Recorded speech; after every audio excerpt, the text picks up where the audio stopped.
Ce document traite de sujets qui peuvent être dérangeants pour certaines personnes de l'auditoire, car il révèle différentes interprétations possibles de faits historiques. Les conclusions exposées ici sont une question d'opinion. Les preuves sont réelles.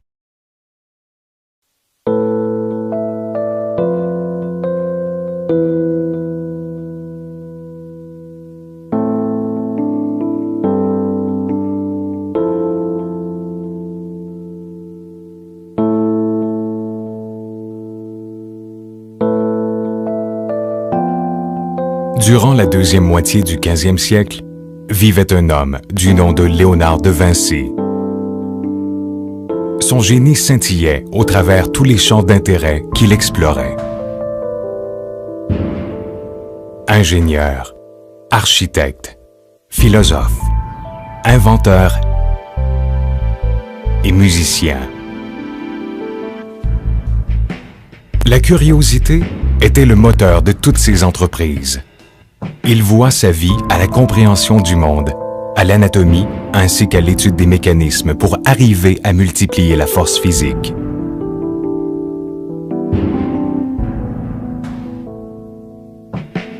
Il avait un caractère singulier, c'était un élu, et tous ses projets furent avant-gardistes. Cependant, plusieurs mystères entourent encore sa vie. Par-delà ses travaux, des signes, des indices et des codes secrets sont éparpillés dans toutes ses œuvres, ouvrant ainsi la porte sur d'autres questions. Comment des images aussi populaires peuvent-elles encore renfermer des énigmes irrésolues? Où nous conduira le labyrinthe de Léonard? Quelques 500 ans après sa mort, nous nous posons toujours la question, à savoir quel mystère Léonard de Vinci a-t-il dissimulé dans ses œuvres? Dans ce documentaire, nous étudierons plus précisément un de ces mystères. Qu'a-t-il essayé d'écrire dans la dernière scène? Et quels secrets y sont cachés?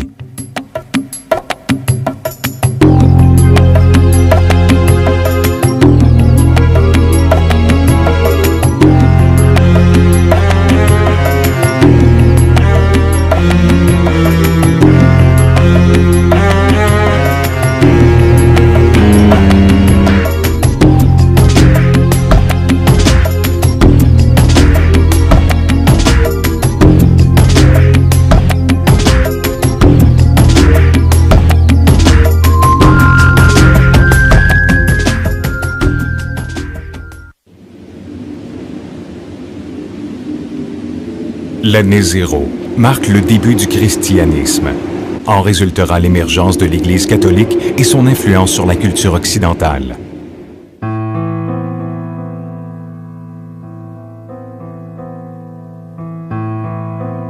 De par ses rapports complexes et ambigus avec l'art, encore plus avec la science, l'Église influencera grandement à l'Occident.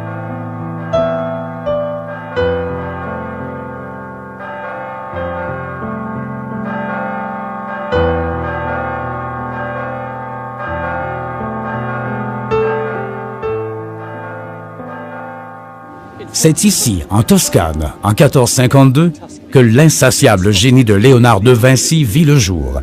Sa rencontre avec l'Église était inévitable. À cette époque-là, l'Église était le gardien principal de tous les artistes. Léonard de Vinci ne faisait pas exception. À vrai dire, certaines de ses œuvres sont considérées comme étant les représentations officielles de nombreux passages clés du Nouveau Testament. Mesdames et messieurs, c'est ici que le mystère débute. Depuis des centaines d'années, le tableau La dernière scène de Léonard de Vinci, qui est la représentation chrétienne de la scène où le Christ offre la communion à ses disciples et annonce par là même la trahison de Judas, renferme plusieurs mystères. Cette œuvre met en scène l'instant où Jésus prédit la trahison de Judas. Il les prévient ensuite qu'il sera renié 3 fois par Pierre. Il offre la communion à ses disciples avant de leur confier mission.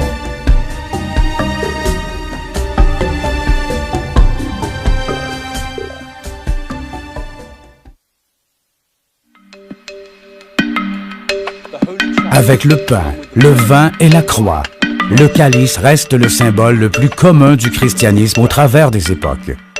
Il a été représenté de multiples façons, et est source de diverses histoires et légendes. C'est l'emblème du christianisme et l'héritage de Jésus. Mais si l'on regarde la dernière scène, la version officielle de ce passage biblique, nous pouvons remarquer qu'il n'y a pas de calice. Où est le calice? En observant la peinture de plus près, on ne peut s'empêcher de remarquer l'omniprésence du pain. Devant les convives se trouvent des petites assiettes ou des petits verres à peine visibles en raison de l'état déplorable de conservation de l'œuvre. Pendant que le pain et le vin sont bénis, nous voyons au premier plan, avant l'image de Jésus, un verre, une assiette, un bol, plusieurs miches de pain et une grande assiette vide.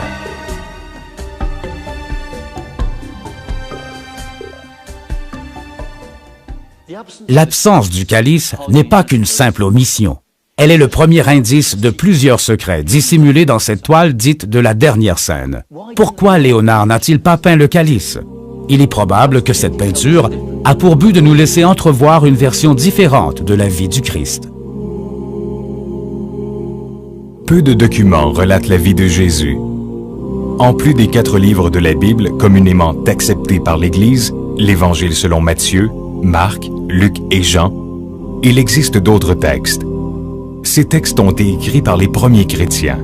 Ils sont connus sous le nom d'évangiles gnostiques, ou selon l'Église, qui les rejette et qui les considère comme hérétiques, les évangiles apocryphes. Ces textes rassemblent l'Évangile selon Thomas, le livre secret de Jacques, l'Évangile selon Marie-Madeleine, les actes de Thomas et de Pierre, ainsi que l'Évangile de la vérité.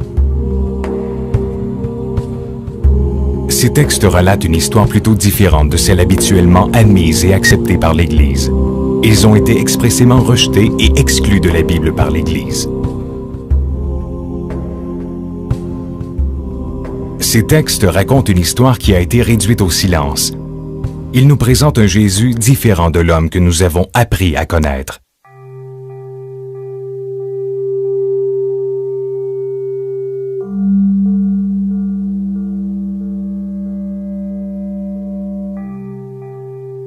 Des études effectuées sur le travail de De Vinci ont démontré qu'on retrouvait dans ses œuvres des symboles cachés des évangiles gnostiques.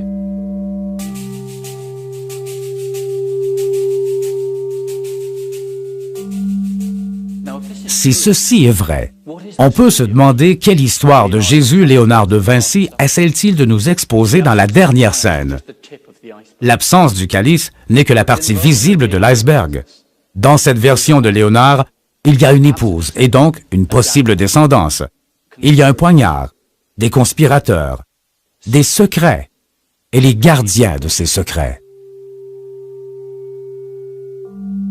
Quel est le vrai mystère caché derrière le Saint Graal? À travers les époques, la légende relative à ce symbole saint est à la base du déplacement de milliers d'hommes qui le recherchèrent. Durant toute la période chrétienne, sa valeur inestimable et son mythe ont fait du Graal un des objets perdus les plus recherchés. Recherché par les croyants, les convertis, ainsi que par les marchands avides et autres chasseurs de fortune. En plus de l'obtention de la vie éternelle et de l'immortalité, sa quête implique l'héroïsme, éprouve la foi et confronte la trahison. Pour un instant, envisageons le cas où le calice n'existerait pas et que sa présence dans les évangiles serait une représentation d'une métaphore, d'une idée. Dans ce cas, ce serait cette même idée que Léonard essaierait de décrire dans son œuvre, comme pour nous dire qu'il y a un autre sens, une autre façon de voir les choses qui ne peut être restreinte à même l'objet physique qu'est le Graal. La coupe est un réceptacle, un contenant dans lequel le Christ et ses disciples ont bu durant le dernier repas. C'est la célébration d'un pacte. Dans diverses versions, le Saint Graal représente le sang du Christ. Mais posons-nous la question, à savoir que représente le sang du Christ? Il est clair que par l'absence du Graal, Léonard veut nous dire quelque chose au travers de la dernière scène. C'était évident. L'image du calice avait une signification différente pour lui. Recueillir le sang du Christ, qu'est-ce que cela veut dire? Peut-être est-ce la protection de sang royal, qui pourrait être appliquée aux descendants de Jésus. Dans ce cas-ci, le calice pourrait être considéré comme un utérus, une coupe pour contenir et faire germer la semence d'une descendance royale, ou plus spécifiquement, la lignée de Jésus.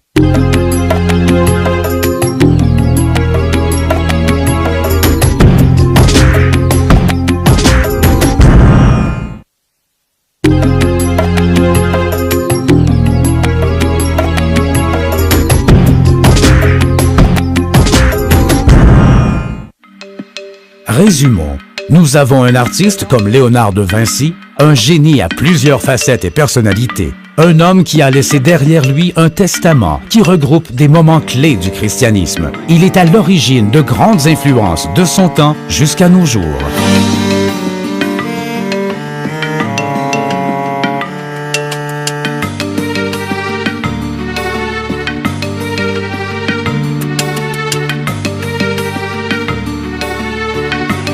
Entre la version de Léonard, qui est considérée comme la version officielle, et le même événement décrit dans la Bible, nous distinguons plusieurs différences troublantes, spécialement à la table de la dernière scène. Le calice n'y figure pas, puis nous apprenons, via des documents non officiels, que le Saint Graal, aussi connu sous le nom de sang royal, pourrait faire référence à deux choses. Premièrement, à la progéniture, à la descendance de Jésus. Deuxièmement, à l'antre, comme un utérus qui contient le sang de Jésus et qui lui donna sa lignée.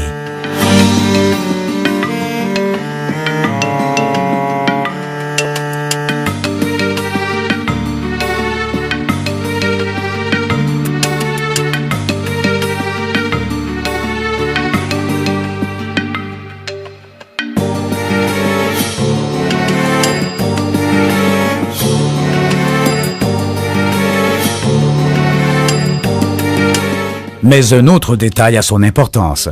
Le disciple qui prend place aux côtés de Jésus dans la dernière scène, celui que nous assimilions à Jean, semblerait être une femme. Approchons-nous plus près de ce monde hérétique. Essayons de voir l'autre face de cette histoire. De savoir si les autres personnages clés étaient aussi hérétiques qu'on pouvait le dire.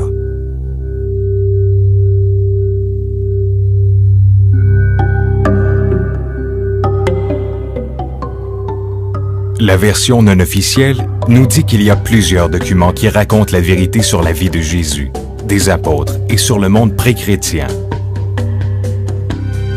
L'endroit où se trouvaient ces documents n'a jamais été connu avec certitude, ni l'identité des détenteurs, ni même la manière avec laquelle ils furent préservés au travers des siècles. Après la mort de Jésus, le christianisme vit le jour en tant que secte juive. Elle fut persécutée par les Romains, mais commença à se propager partout en Europe. Cette nouvelle religion convainc puis convertit les barbares et les Romains jusqu'à l'an 325, l'année où l'empereur romain Constantine Ier mit fin à la persécution en se convertissant lui-même au christianisme. Il instaura et imposa ainsi le christianisme en Europe, faisant de cette religion la religion officielle. Le christianisme pouvait prendre plusieurs formes. Les sectes, véritables dérives du christianisme, prétendaient avoir foi en le Christ d'une manière très différente de celle que l'on peut voir de nos jours. Avec une main de fer et bénéficiant du support des rois et des princes, de puissants papes de Rome, se servant de doctrines apostoliques et catholiques, anéantirent les sectes descendantes comme les cathares dans le sud de la France. Même si ce fut sans succès, il y eut tentative de prise de contrôle du christianisme sur l'Église orthodoxe de l'Est, qui survit encore actuellement.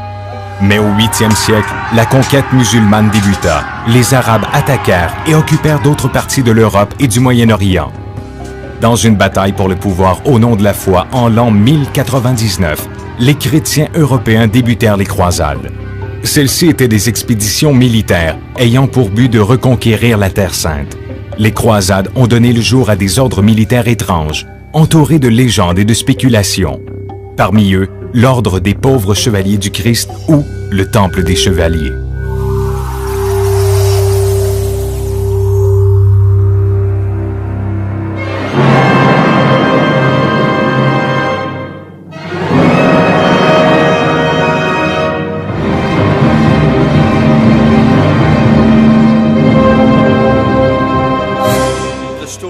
L'histoire des Templiers est l'un des chapitres les plus passionnants et énigmatiques de l'histoire du christianisme.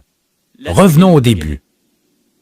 Notre histoire nous ramène au XIe siècle, en 1099, dans une église catholique déjà extrêmement puissante, quand le pape en place, Urbain, descendant de l'apôtre Pierre, plonge l'Europe dans la guerre pour reprendre Jérusalem, qui est tombée sous contrôle musulman.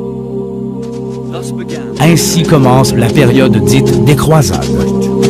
Près de 200 ans de guerre durant lesquels l'Europe versa son sang pour tenter de récupérer la Terre Sainte.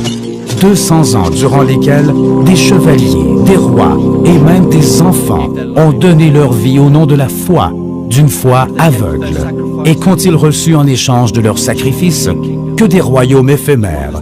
Le plus grand d'entre eux ne vivra pas plus de 50 ans. C'est là que notre histoire prend son envol. En l'an 1099, Godefroy de Bouillon mena la première croisade. Il démolit les murs de Jérusalem, il massacra les Sarrasins, prit le contrôle de la ville et le titre de défendeur de la Sépulture Sainte. Certaines théories avancent que Godefroy de Bouillon était le détenteur d'un grand secret que sa famille avait conservé depuis le temps du Christ. Pour préserver ce secret, il lui fallut trouver des preuves irréfutables afin de le crédibiliser. Il fonda dans ce but l'Ordre de Sion, qui avait pour mission de mettre à jour de la documentation perdue dans les ruines de la ville sainte. Si ceci s'avère vrai, sa participation aux croisades n'était pas juste une question de politique ou une question de foi.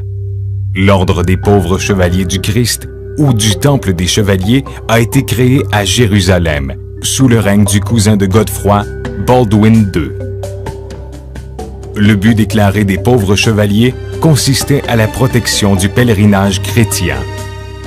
Ces chevaliers étaient en fait la branche armée de l'Ordre de Sion de Godefroy. Nous savons que cette théorie montre que plusieurs membres et fondateurs de cette confrérie étaient aussi membres de l'Ordre de Sion. Une chose est certaine, le Temple des Chevaliers, qui tient son nom du quartier général situé dans les ruines du Temple du roi Salomon, n'a pas eu pour fonction première l'unique patrouille de la Terre Sainte. Une fois à l'intérieur des étables de l'ancien Temple du roi, ils passèrent leur temps à creuser. Creuser. Et creuser encore.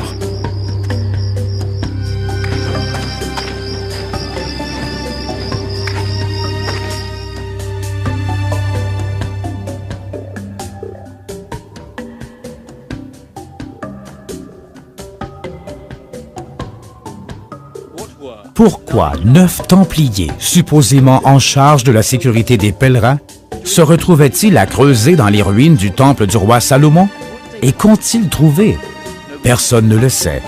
Mais parallèlement, un étonnant ordre de moines, un ordre que l'on peut qualifier de mineur, devint rapidement une des corporations les plus influentes et puissantes d'Europe. Et ils bénéficièrent d'innombrables avantages et exemptions papales. C'est avec le pape Innocent II que leur fut accordé par décret papal un pouvoir absolu et une indépendance sur toute autorité politique et religieuse. La bonne fortune des Templiers durera jusqu'au milieu du XIVe siècle. En plus des exemptions papales dont ils tiraient avantage, ils recevaient des cadeaux et des dons venant de nobles de partout en Europe. Ils amassèrent une si grande fortune qu'ils acquirent des propriétés dans plus de 12 pays et commencèrent à offrir des prêts à des familles royales ruinées. Des prêts qui devaient être remboursés à de généreux taux d'intérêt. Ainsi, les Templiers sont à l'origine de ce qui deviendra beaucoup plus tard la première banque de crédit. Pourquoi l'Église leur réservait-elle un traitement si spécial? Serait-ce à cause des secrets qu'ils découvrirent dans les ruines du temple du roi Salomon? Mais tout pouvoir a ses limites, et les chevaliers du temple n'échappèrent pas à cette règle. Ils s'éteignirent au XIVe siècle, en l'an 1307, durant une nuit marquée par la violence, le feu et le sang. Avec la pression engendrée par les dettes et le besoin de fonds pour une nouvelle croisade, le dévoué roi de France Philippe IV décréta que les chevaliers du Temple étaient allés trop loin. Au travers d'une opération militaire jumelée et simultanée, tous ces soldats reçurent un ordre de mission portant le sceau royal, une enveloppe qui ne pouvait être ouverte avant le vendredi 13 octobre. Son contenu allait être fatal pour les chevaliers du Temple. Ils furent accusés d'être hérétiques, sataniques, sodomites, blasphématoires et accusés d'autres crimes tellement horribles auxquels nous ne ferons pas référence ici. En définitive, ils devaient être immédiatement arrêtés et leur trésor devait être saisi.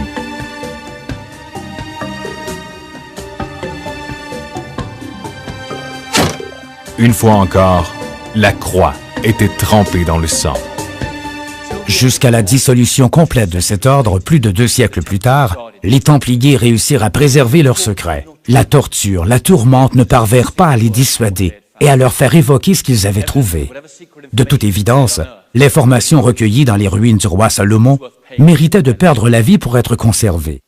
Est-ce que ces documents seraient ceux-là même qui parlent du favori de Jésus, son disciple bien-aimé? Ceux-là même qui parleraient d'une femme, Marie-Madeleine, et de la manière dont elle portait la descendance de Jésus dans ses entrailles? Si le Saint Graal n'est pas une coupe, alors qu'est-ce? Mais le secret des chevaliers du Temple n'est pas mort avec son ordre. Pour le garder vivant, les survivants mirent sur pied une organisation secrète, le prieuré de Sion. Selon des dossiers secrets, plus précisément selon un mystérieux document retrouvé dans une librairie nationale à Paris, Léonard de Vinci était un membre éminent de ce prieuré de Sion, de cette organisation qui existe même encore de nos jours. Serait-il possible que Jésus ait eu une épouse et une descendance? Quelle relation étroite y a-t-il entre le mystère sacré gardé par les Templiers et la fresque de Léonard, la dernière scène? Et quelle pourrait être la signification de l'absence du calice dans cette œuvre de Léonard? Il est concevable d'admettre que ce maître dans l'art dessina symboliquement le Graal, faisant ressortir du tableau le secret qu'on lui avait demandé de préserver, le secret des chevaliers du Temple. Dans ce cas-ci, les entrailles de Marie-Madeleine pourraient faire référence au Graal, ces entrailles qui portaient le sang de Jésus, ou autrement dit, sa descendance. Dans la dernière scène, tous les apôtres ont à première vue des traits assez masculins. Mais si l'on y regarde de plus près, on peut remarquer que la position penchée en avant du supposé Jean est plutôt féminine. Ses traits et attributs sont également féminins. D'autres indices viennent confirmer ce constat. Les vêtements portés par Marie-Madeleine et Jésus ont des formes et des couleurs inversées mais complémentaires. Ils symbolisent ici la rencontre des opposés qui se complètent, s'emboîtent.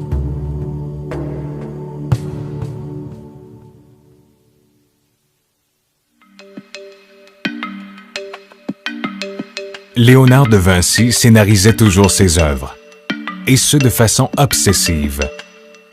Il prenait des mesures et se servait d'un genre de formule composée de lignes parallèles et de diagonales. Comme sur la plupart de ses projets, il avait travaillé à base de lignes cachées sur celui-ci. Est-il alors judicieux de penser que la présence du M formé par les lignes cachées et qui rappelle Marie-Madeleine n'était pas une simple coïncidence? Est-ce que le calice serait cet espace, cette cavité formée entre ces deux figures? Ceci impliquerait-il que Marie-Madeleine soit enceinte de l'enfant de Jésus?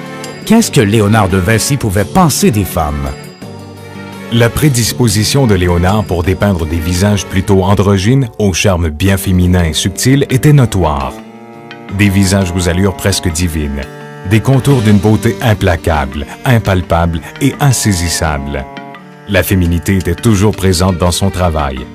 Les femmes, les amantes et les vierges restent des éléments récurrents dans ses œuvres. Mais Léonard quitta ce monde en célibataire et n'eut pas d'enfant. De plus, toutes ses biographies ne font aucunement mention d'une éventuelle amante. Pourtant, son travail est jalonné de visages féminins. Irons-nous pour autant jusqu'à affirmer que la dernière scène suggère une autre divinité, aux côtés de Jésus? Une divinité féminine?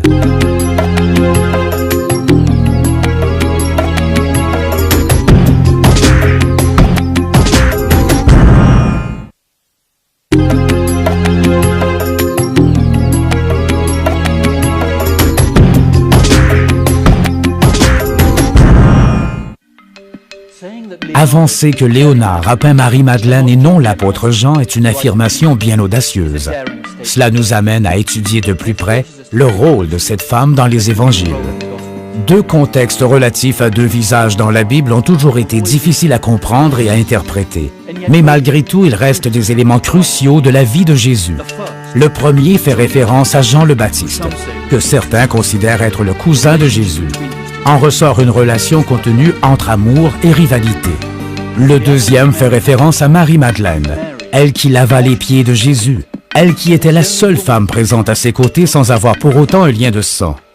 Tout comme Jean le Baptiste peut être considéré comme le commencement, Marie-Madeleine, qui est la première à voir le Christ ressuscité, peut être considérée comme la fin, le début et la fin, telle une boucle, une de ces nombreuses boucles que Léonard de Vinci aimait mettre en évidence. À table, près de Jésus, tout contre son sein, se trouvait un de ses disciples, celui que Jésus préférait.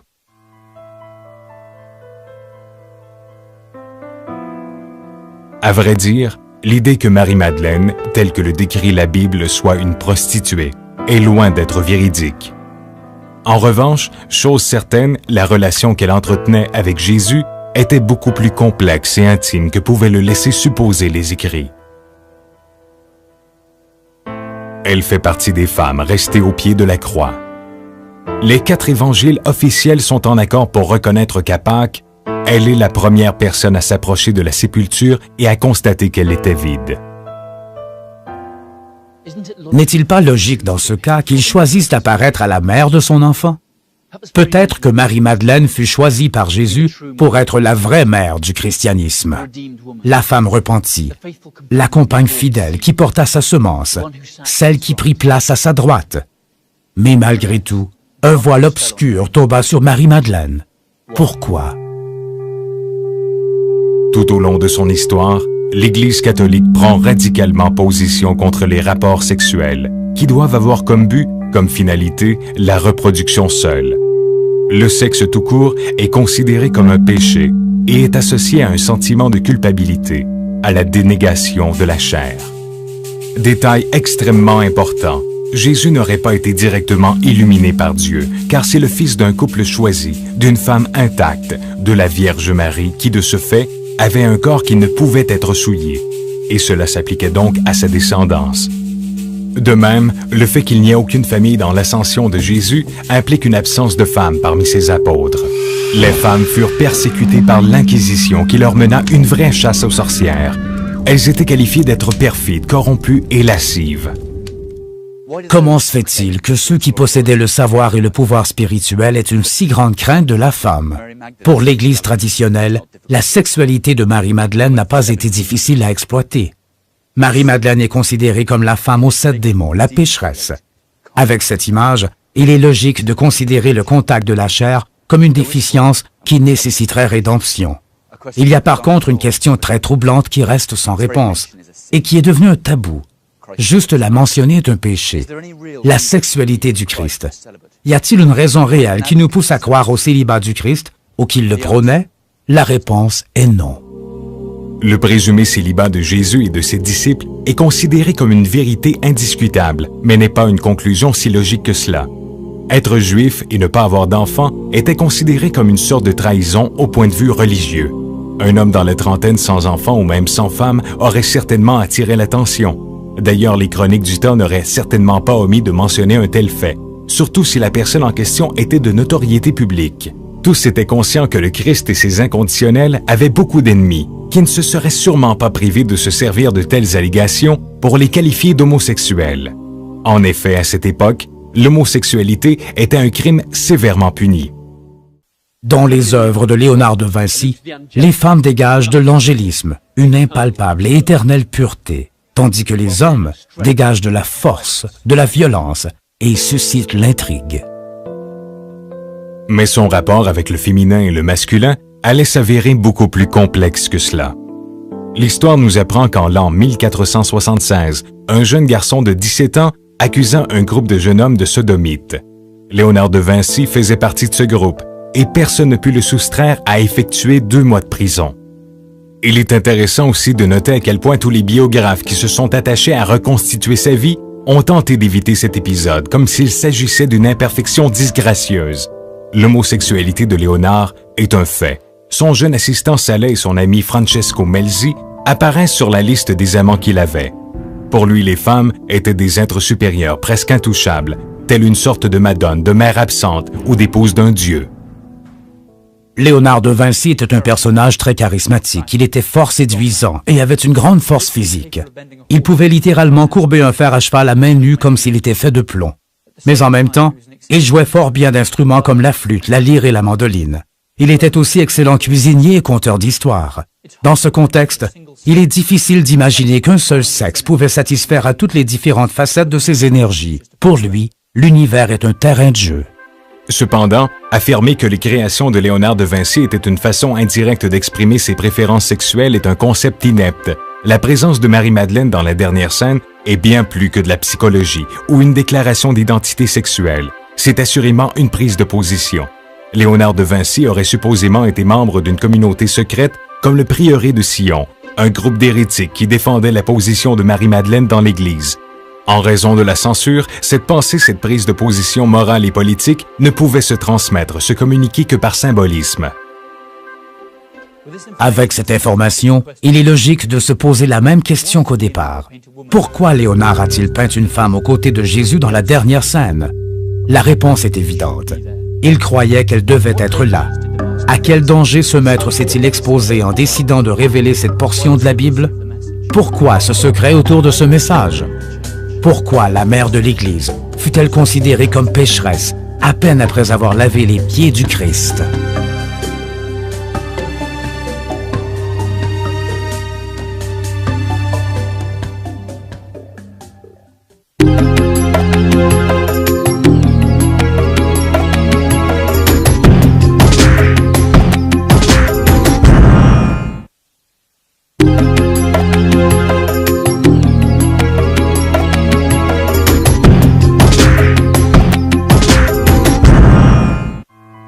La vie du Christ est ponctuée de passions, de controverses, d'incertitudes et de conflits internes de différentes natures. Est-ce que Pierre et les apôtres auraient pu seulement imaginer qu'un jour, cette institution religieuse qu'ils construisaient allait devenir aussi puissante? Pourquoi, au sein de la religion la plus puissante du monde occidental, ne retrouve-t-on qu'une mère vierge et non une épouse? Dans la religion catholique, le rôle de la femme semble être réduit à la simple dévotion. Malgré le fait qu'il bénéficiait et appréciait la protection des plus puissants, Léonard de Vinci risqua tout pour nous livrer cette version de l'Évangile reniée par l'Église. Nous pourrions attribuer à ce geste un caractère insignifiant, naïf, mais bien au contraire. Tout ce que Léonard de Vinci entreprenait n'avait rien d'anodin et s'apparentait plutôt de la mission.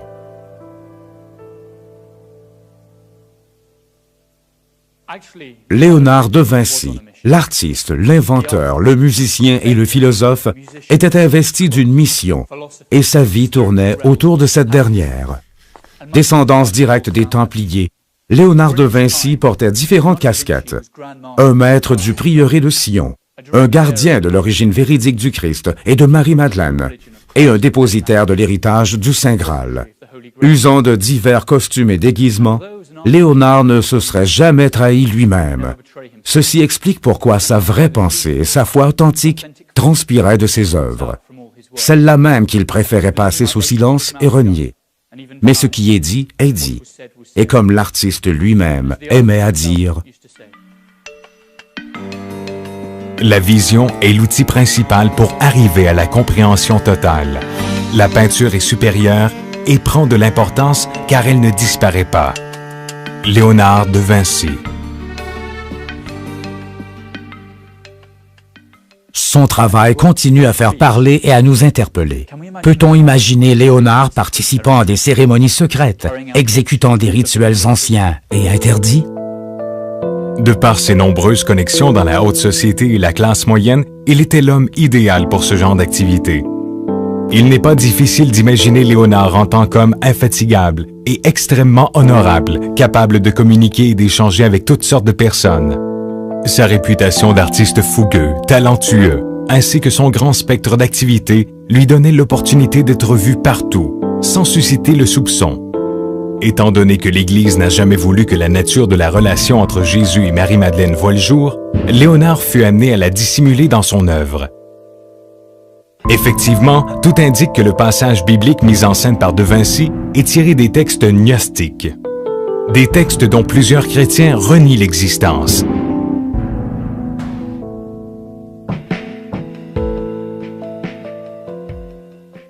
Si le désir de Jésus était d'épouser Marie-Madeleine, de lui faire engendrer sa progéniture, sa descendance, la rendant ainsi mère de l'Église, alors pourquoi et à cause de qui a-t-on fait disparaître ce concept d'une divinité féminine au sein du christianisme?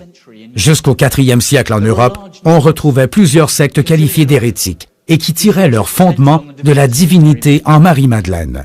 La voix officielle de l'Église s'employa consciencieusement à l'anéantissement de ces sectes. Le patriarche se retrouvait devant une rude bataille, une guerre qui aurait dû débuter bien plus tôt.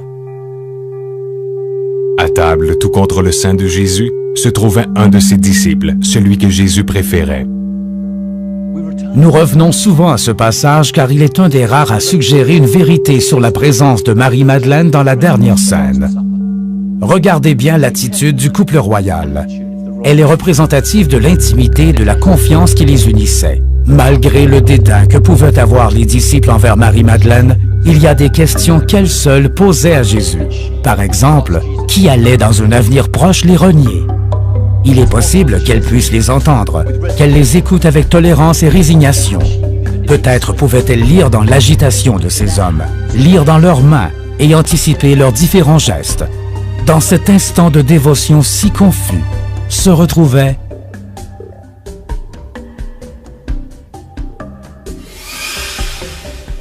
un poignard.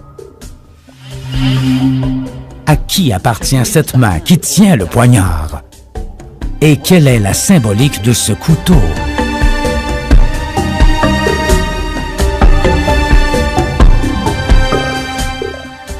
Selon l'Église catholique, la main de la personne qui tient le poignard représente Judas et sa future trahison. Dans les écrits de Léonard, la main tenant ce poignard est attribuée à Pierre, qui utilisera ce couteau pour trancher le pain. Mais si nous y regardons de plus près, nous pouvons voir la fin d'un avant-bras qui n'est pas celui de Pierre. En observant sous un autre angle, elle pourrait bien être attribuée à Marie-Madeleine, mais la longueur de son bras ne serait pas dans les normes. Il est absurde de penser que Léonard de Vinci, ce grand maître prévoyant et réfléchi, aurait pu se tromper dans la création d'une de ses œuvres les plus importantes. La vision de la main de Pierre autour du cou de Marie-Madeleine est aussi frappante. Elle pourrait évoquer son égorgement.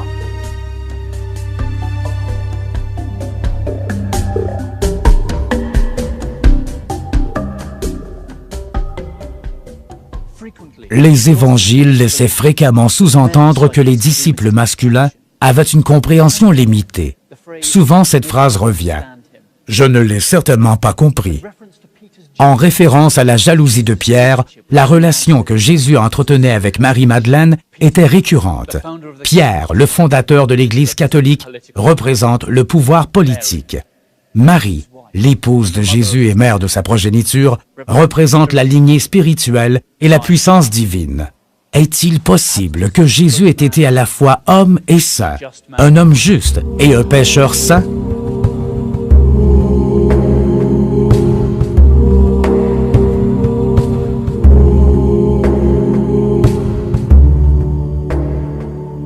Ensemble, nous avons commencé à faire la lumière sur les mystères légués par Léonard de Vinci, ce génie de la Renaissance. Oserez-vous me suivre dans ce monde empli de questions?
Ce document traite de sujets qui peuvent être dérangeants pour certaines personnes de l'auditoire, car il révèle différentes interprétations possibles de faits historiques.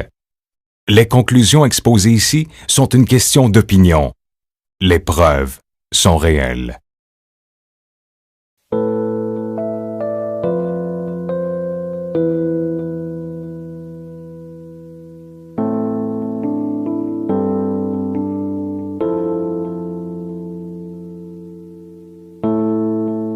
Au 14 ou 15e siècle après Jésus-Christ, vécut un talentueux visionnaire, débordant de talent. Tel un alchimiste, il savait combiner différents ingrédients comme l'art, les sciences, la musique, la poésie, la cuisine. Une quête perpétuelle de réponses et une certaine célébration de la vie. Il s'appelait Léonard de Vinci. Il marqua fortement son temps. Rien que son nom symbolisait son époque. Un des noms les plus vibrants de toute l'histoire de la civilisation dite de la pré-Renaissance. Appuyé mais toujours surveillé par la religion, Léonard s'escrima à faire la lumière sur la signification du côté mystérieux du monde. En aspirant à la compréhension des mécanismes de la vie et à la manière de surmonter la mort, Léonard surpassait l'état d'artiste. À partir du moment où il commença à peindre, et ce jusqu'à maintenant, au 3e millénaire après Jésus-Christ, il fut discrédité et accusé maintes fois d'hérésie, de pratiques de sciences occultes et d'alchimistes. Chaque fois, il réussit à contourner ces accusations.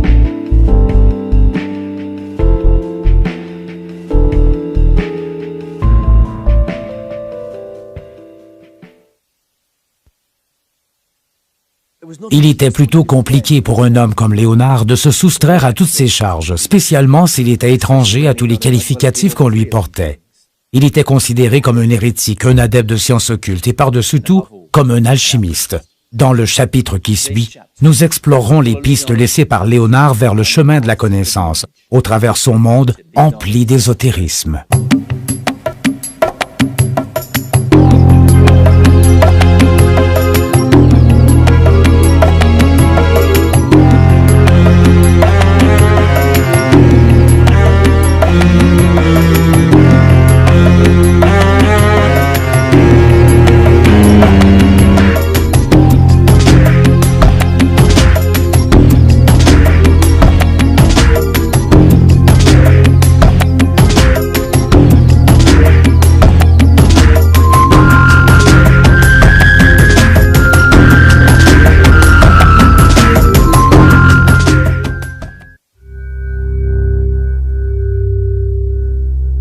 Les sciences occultes, interdites de pratique, voire bannies, devaient créer et inventer un large éventail de symboles pour perpétuer leur mouvance, conserver leurs secrets à l'abri de la censure et de la délation.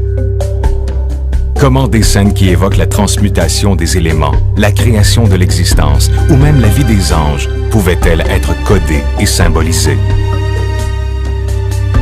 Malgré qu'ils soient généralement cachés au travers d'œuvres illustrées, ces symboles et ces messages secrets se retrouvaient parfois dans l'architecture des édifices et même dans certaines cathédrales catholiques. Au début du 4e siècle, l'alchimie était une branche reniée par la science, mais par ailleurs très réglementée. Le mot alchimie, qui signifie terre noire, date des temps anciens, et sa notion était associée à des portes cloisonnées, des chemins et secrets bien gardés. Ces visées sont fortement comparables à celles de certaines sciences d'aujourd'hui, telles que la biogénétique et la physique. L'émergence de nos jours de notions relatives à la génétique, au clonage et aux énergies de trous noirs est en réalité le fruit de cette discipline.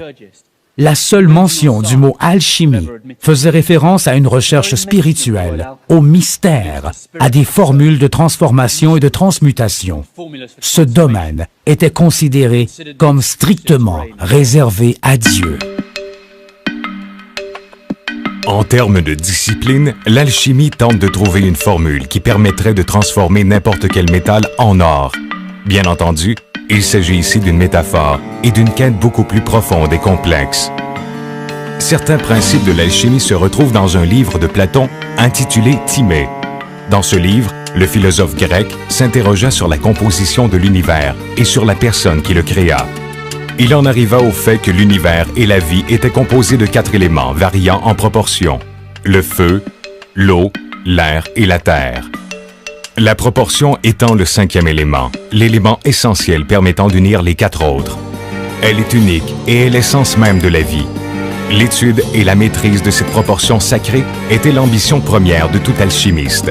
Avec celle-ci, ils auraient pu trouver l'élixir de la jeunesse éternelle, percer les secrets de l'éternité et de l'exode de l'âme. N'est-il pas surprenant de trouver ces symboles camouflés à même les œuvres de Léonard de Vinci? Près de 550 ans plus tard, ces intentions cachées nous apparaissent comme de légers clins d'œil. Des affirmations subtiles, démontrant que l'histoire n'est pas tout à fait celle qui nous a été contée. Ce qui transcende l'esprit est en réalité plus fort que ce qu'ils nous ont énoncé, et que Dieu est proportionnellement aussi présent dans la fleur que dans le dogme d'une cathédrale. Jetons un œil sur l'Adoration des mages, une des pièces les plus révolutionnaires de Léonard de Vinci. Elle renferme une série d'images rappelant des textes secrets et des techniques mystérieuses. Bien qu'artistiquement, cette toile soit en avance de plus de 5 siècles sur son temps, métaphoriquement, elle recèle des énigmes et des interprétations qui ne pourront probablement jamais être élucidées. Plusieurs personnages se situent sur une fine ligne, comme entre la vie et la mort, comme s'ils se retrouvaient au beau milieu d'un cauchemar. Il y a des cages d'escalier qui ne mènent nulle part.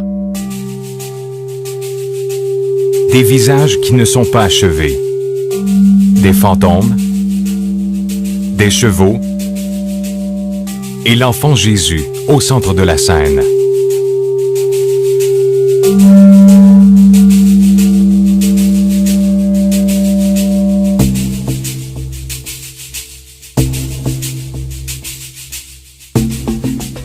Certains de ces protagonistes sont souriants, mais d'autres semblent préoccupés et sérieux, comme si cette scène n'avait rien de magique, rien de secret, et qu'elle revêtait même d'un caractère douteux.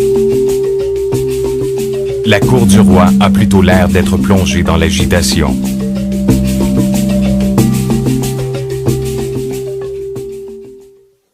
Noël est caractérisé par l'annonce joyeuse des anges et par le bonheur qui entoure l'arrivée de Jésus. Pourtant, Léonard illustre une foule alarmée et mal à l'aise. Que se passe-t-il vraiment dans cette version de la vénération des rois devant l'enfant Jésus? Au lieu d'être représentés comme ils le sont habituellement, les rois semblent être des vieillards plutôt terrifiés. Les autres invités, les mages, sont quant à eux des créatures confinées entre la vie et la mort. Bien que la foi fasse partie intégrante de cette toile, on y retrouve également le doute et l'incertitude, telle l'empreinte laissée par le coup d'un poignard.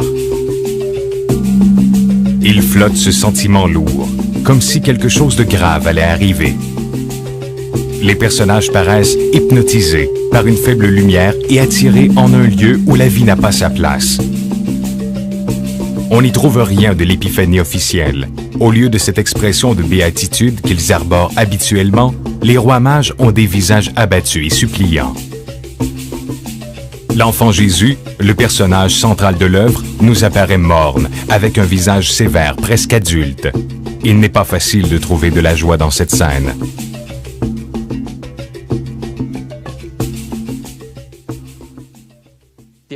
L'Adoration des mages est une des pièces les plus mystérieuses offertes par Léonard et considérée inachevée pendant de longues années. Pour réaliser ses œuvres, Léonard usait de techniques incompréhensibles des autres artistes et critiques. Beaucoup se sont avancés à dire que cette toile n'avait pas été menée à terme. Qu'essaie-t-il de nous faire comprendre à travers ces vieux hommes suppliants? Quelle énigme essaie-t-il de mettre à jour? Quel mystère nous dévoile-t-il à travers cette scène emplie d'expressions énigmatiques? L'adoration des mages est truffée de signes ésotériques ne pouvant être décodés que par un alchimiste ou de ceux possédant les yeux pour voir. Regardons maintenant avec des yeux qui peuvent voir.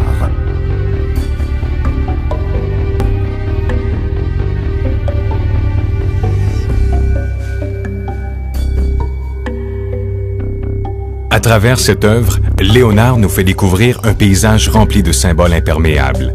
Une étude approfondie de ces symboles met clairement en évidence que ce maître connaissait et pratiquait la science de l'alchimie. Autour des années 1300, l'Église s'efforçait d'éradiquer cette science. Elle subsistait cependant, pratiquée par certains petits groupes, dont la fameuse secte qui prétendait que Jean le Baptiste était le vrai Messie. Si nous observons l'ensemble de l'œuvre de De Vinci, certaines figures pourraient donner raison à cette théorie et aller à l'encontre de Jésus.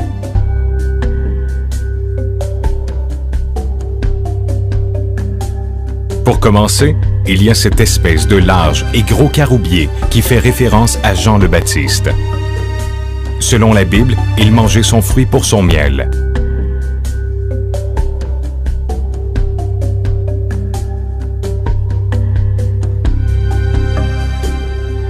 Étrangement, les personnages autour de Jésus semblent souffrants et craintifs, tandis que les autres autour de l'arbre ont l'air souriants et heureux.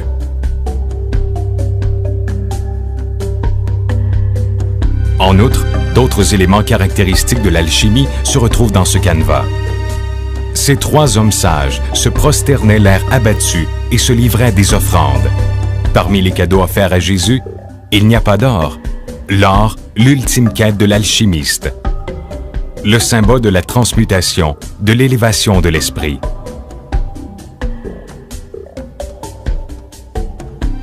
De plus, la représentation de la vie et de la mort est très particulière. Illustrée ici par les visages inachevés, des lignes et des nuances de zones d'ombre. Pour les alchimistes, ceci représentait l'étape terminale qu'ils essayaient de franchir, la vie éternelle. Dans cette peinture, Léonard de Vinci, explorateur, va au-delà des limites de l'entendement humain.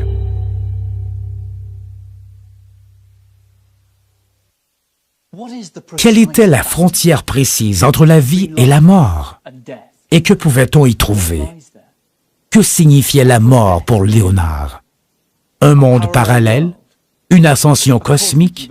Ou simplement la séparation et la perte du corps imparfait? Pendant que je croyais apprendre comment vivre, j'apprenais comment mourir. Léonard de Vinci.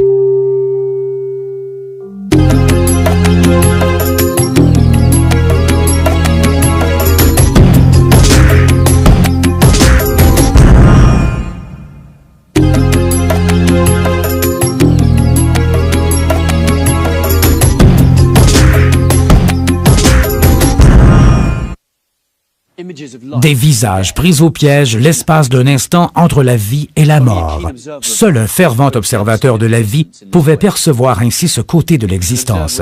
Seul un observateur possédant un troisième œil, les talents de l'artiste et la curiosité de l'alchimiste.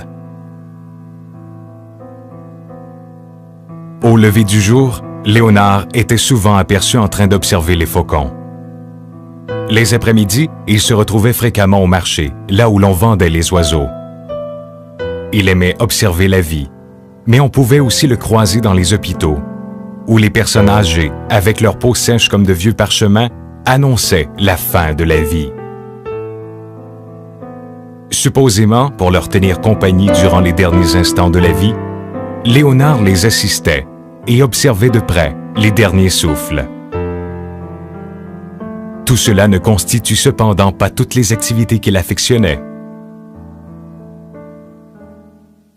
Manipuler des cadavres était considéré comme un tabou, et ce depuis les temps anciens. Les disséquer n'étaient pas uniquement condamnés, mais également considérés comme un acte diabolique. Le catholicisme, ainsi que plusieurs autres religions, bannissaient l'étude des corps inertes. Mais pour Léonard de Vinci, la mort n'était pas qu'une plongée brutale dans le néant, mais plutôt une harmonieuse culmination de l'existence. Pour Léonard, si un corps privé de vie était assurément brisé, il n'en demeurait pas moins une extraordinaire machine à explorer.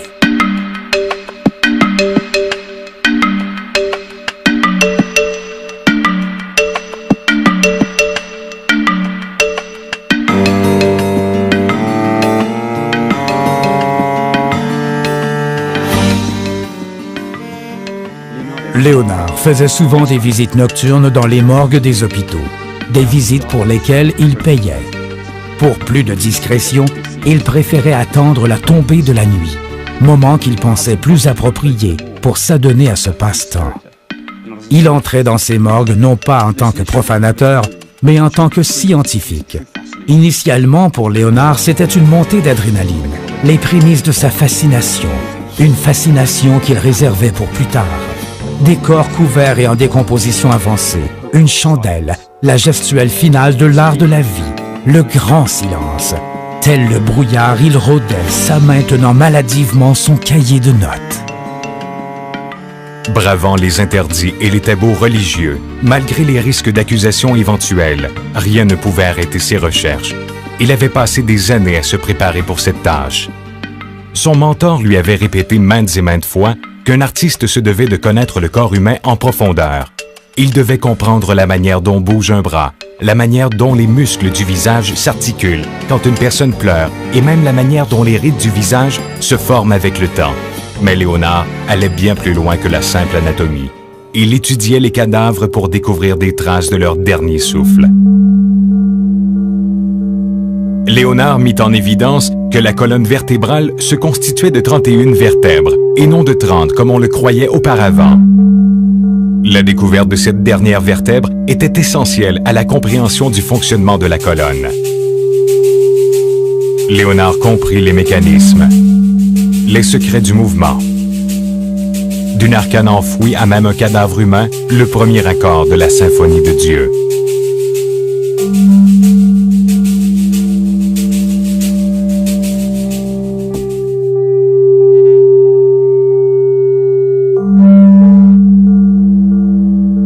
On pouvait retrouver Léonard et son calepin de notes partout où se manifestaient des bouches contorsionnées et des expressions d'extase.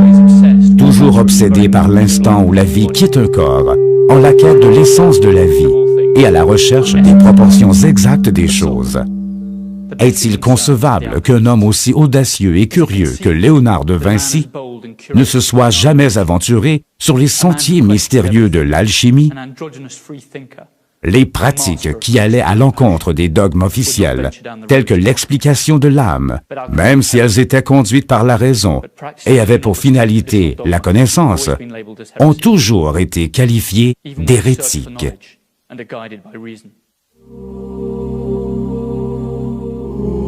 On finit par qualifier l'alchimie d'art noir dans le but de la discréditer et de persécuter ses adeptes. Ce domaine était strictement réservé aux membres de l'Église toute-puissante, aux gardiens du bien et du mal, aux bergers, donc aux travailleurs de Dieu.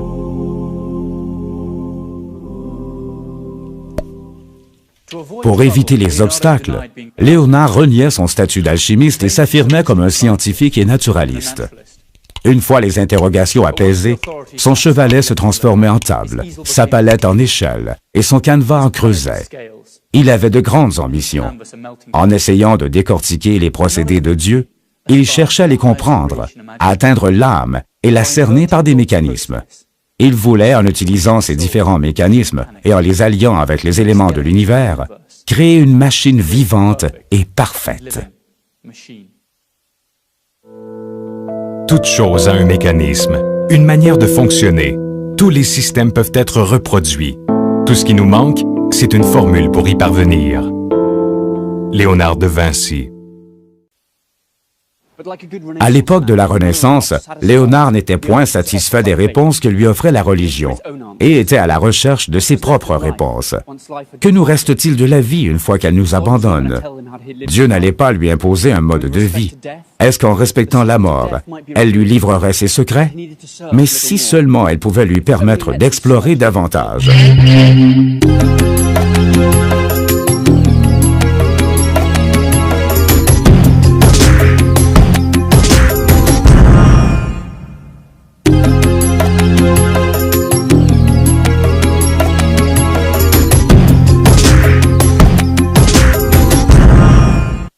Récapitulons. À même cette œuvre qu'est l'adoration des mages, se dissimulent plusieurs symboles reliés à l'alchimie et qui nous laissent penser que Léonard en était un fervent partisan, ou du moins un sympathisant, qui assimilait plusieurs de ses concepts. Même en étant sous la menace des interdits, Léonard continua ses travaux. Sa volonté était plus forte que les risques encourus. La simulation lui était familière. Il pouvait, à volonté, se fondre et changer de milieu social. Afin d'assouvir sa curiosité primaire, cet artiste célèbre se risquait et s'aventurait dans des mondes secrets. Il était en paix avec Dieu et avec l'art, mais la quête perpétuelle de réponse était sa destinée. Léonard de Vinci cherchait par tous les moyens à découvrir la proportion parfaite des choses. Il était influencé par les mathématiques, et cela se ressentait dans toutes ses entreprises. Il pratiquait une musique orientée vers les mathématiques, la géométrie de la nature, l'astronomie. Sans aucun répit, il cherchait. Une question retentissait sans arrêt dans sa tête. Dieu s'est-il servi d'une certaine clé pour en arriver à la création de l'homme et de la nature? Le secret de cette clé est contenu dans une formule mathématique, une formule que Dieu utilisa pour la création du monde. La formule sacrée, le secret des proportions. La vie de Léonard se résume à la recherche de cette formule, telle une obsession. D'ailleurs, L'Homme de Vitruve, une de ses plus grandes œuvres, est une réflexion fidèle de cette obsession. Dans cette œuvre, Léonard de Vinci nous expose une certaine complémentarité des éléments, le tout dans un environnement harmonieux. La rencontre des opposés est un des principes de base de l'alchimie. Le pentacle unit l'homme avec le monde, le dynamisme et le statique, le carré et le cercle.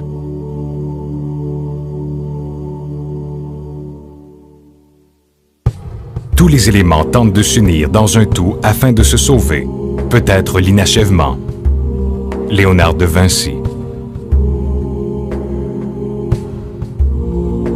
L'assemblage du tronc et des 4 membres rappelle le chiffre 5, chiffre d'importance ésotérique. Il représente l'état exact où l'équilibre est atteint, où les échanges entre le ciel et la terre s'opèrent. Cette pièce est connue pour son motif en forme d'étoile à 5 pointes.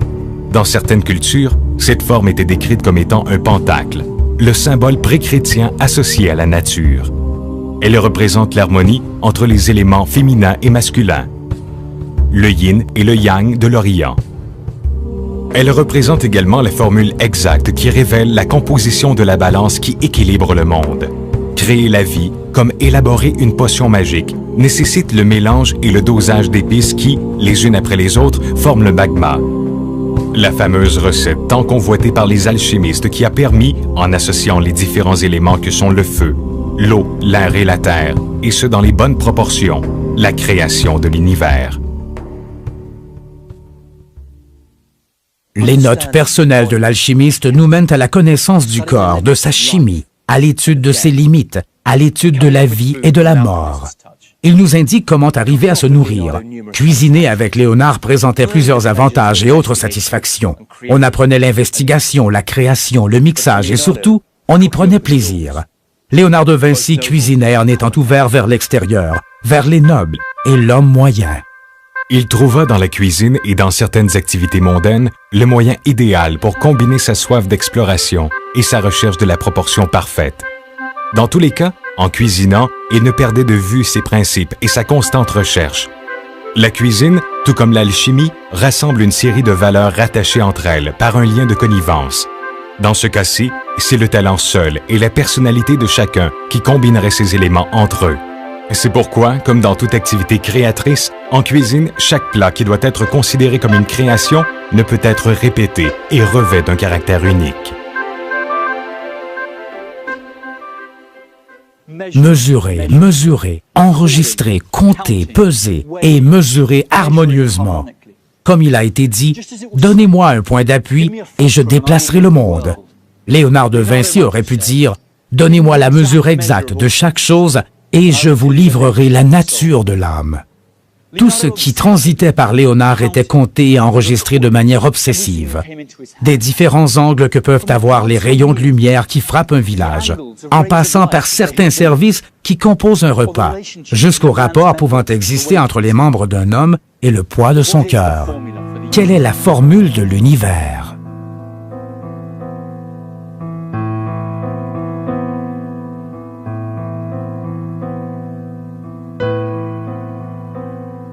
Selon Léonard, les 4 éléments formant le monde, c'est-à-dire le feu, l'eau, l'air et la terre, ont une vibration cosmique. L'âme est capable de percevoir ces vibrations, de capter cette dimension par les 5 sens dont l'homme dispose. Tous les atomes qui constituent l'univers possèdent une certaine énergie qui peut être convertie en fréquence audible. On appelait cela la musique. C'est pour cette bonne raison que la musique est aussi qualifiée de langage universel. La musique serait la clé qui ouvrirait la voie des sentiers cachés de l'âme. D'une manière générale, et ce depuis des siècles, la musique reste le moyen de communication avec les dieux, l'Éternel, et faisait partie intégrante de différents rituels. La vie elle-même est rythmée par les battements du cœur.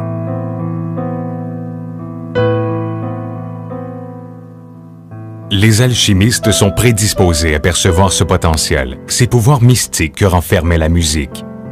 La musique est un voyage transcendantal, un chemin vers l'éternel. Elle ouvre des portes menant vers d'autres dimensions. Pour Léonard, elle pourrait être la clé, le véhicule idéal et secret qui conduit vers d'autres réalités.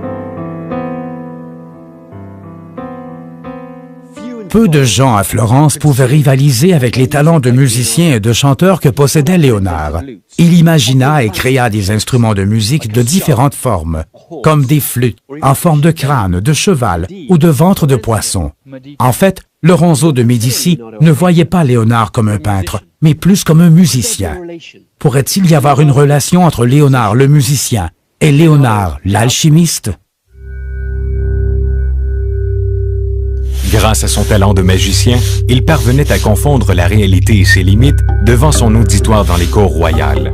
En tant qu'alchimiste, il pouvait anticiper les émotions, le poids et la mesure exacte que chaque note allait produire sur une âme sensible, comme s'il possédait des mémoires de vie antérieures ou des visions futuristes.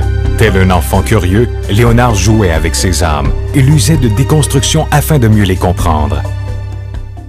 Au travers de la musique et du corps humain, la thématique maîtresse de Léonard et des maîtres de la Renaissance était la recherche des proportions parfaites. Cette idée était aussi véhiculée par le biais de l'architecture. La musique se retrouvait-elle à même les objets? L'univers serait-il une sorte de marée changeante, à peine observable?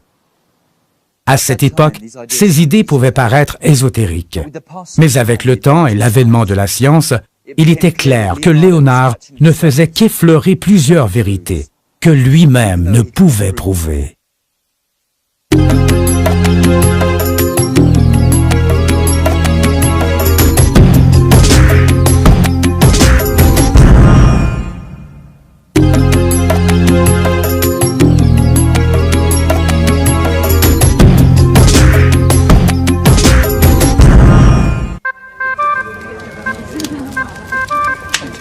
Sur une tablée, il rassemblait des hommes aux allures grotesques et aux sourires difformes.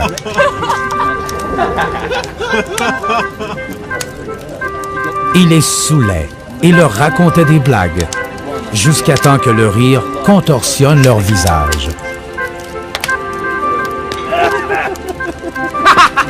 Il enregistrait ces visages déformés dans sa mémoire pour plus tard pouvoir, à l'aide de crayons de charbon, les reproduire minutieusement sur papier.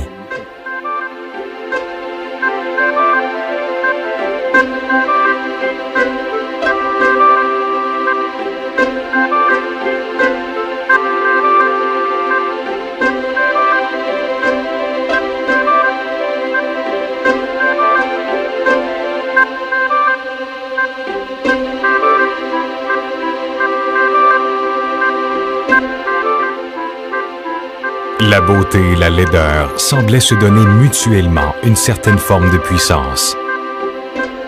Léonard de Vinci. Que cherchait-il derrière ces expressions grotesques? Quelle beauté retrouvait-il à même la laideur? Avant même de pouvoir concevoir la beauté, il devait comprendre l'essence première de la laideur, la recherche de la vérité par l'étude des opposés. Léonard étudiait le point de rencontre des opposés en espérant la révélation d'un secret. Léonard considérait ses pairs comme étant des êtres imparfaits, comme de simples corps en guise de containers pour transporter les âmes. Peu importe que ces corps soient jeunes ou vieux, féminins ou masculins, beaux ou laids. La quête inépuisable de Léonard était portée sur la recherche de l'âme éternelle, de l'inconnu, de réponses aux mystères et aux énigmes.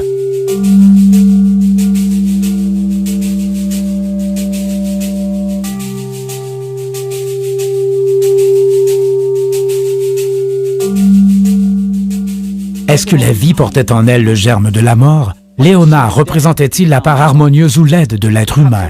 Ou peut-être pouvons-nous uniquement percevoir les secrets de la vie une fois proche de la mort?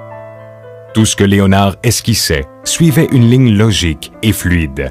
Tout lui arrivait par la perception, pour être méticuleusement décortiqué dans sa tête, envoyé ensuite à son cœur, pour finalement ressortir par le truchement de ses mains.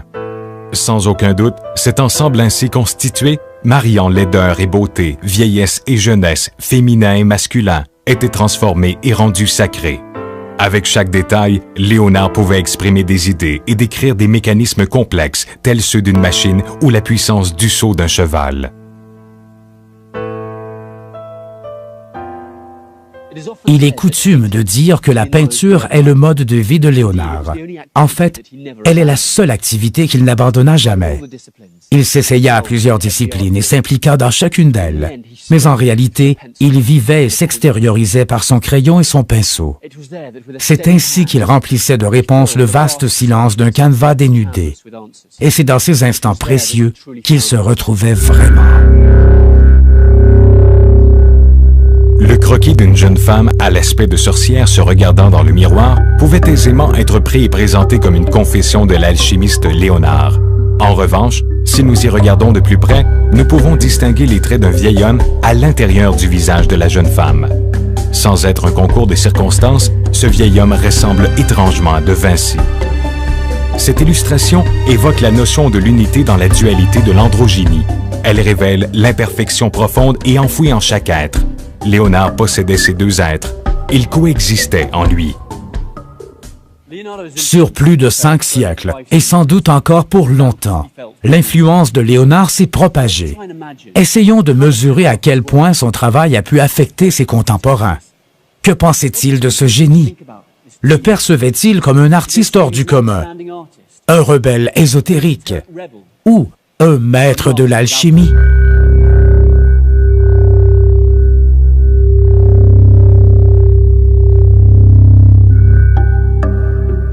Jetons un coup d'œil à l'école d'Athènes, une pièce du maître Raphaël, contemporain de Léonard. Dans cette œuvre, Raphaël attribue à Platon les traits indiscutables de Léonard, le plaçant ainsi au centre de l'œuvre, faisant de lui la figure transcendantale de son époque.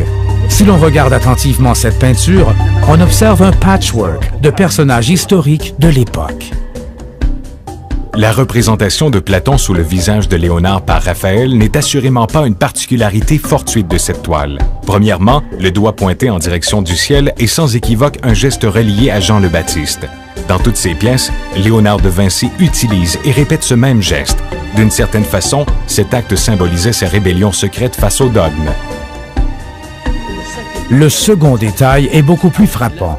À son bras gauche, Léonard tient un exemplaire de Timée, le livre de Platon considéré comme la Bible des alchimistes. Dans l'école d'Athènes, Raphaël s'approprie l'esprit de la Renaissance, prouvant ainsi, fait très important, que la pratique par Léonard de cette science secrète qu'est l'alchimie était connue de ses collègues et contemporains. L'investigation sur les morts, l'alchimie, la quête de réponse au mystère de l'âme. Léonard croyait-il en une vie après la mort? Pouvait-on dire qu'il croyait en la réincarnation? Et où aurait-il pu rencontrer et côtoyer de telles idées? Autour de l'an 1494, personne ne pouvait situer Léonard. Il n'était plus aperçu aux endroits qu'il fréquentait régulièrement.